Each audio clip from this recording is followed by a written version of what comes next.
सुटकेचा सोलापूर पोलिसांनी अवघ्या 6 तासात छडा लावला आहे।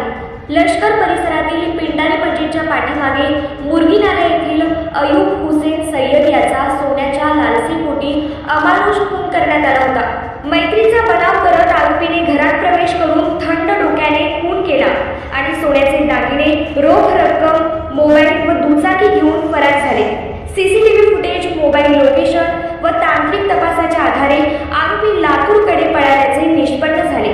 लातूरमध्ये सापळा रचून तिन्ही आरोपींना अटक करण्यात आली आहे। आरोपी सध्या 31 डिसेंबर पर्यंत पोलीस कोठडीत असून कठोर कारवाईचा इशारा पोलिसांनी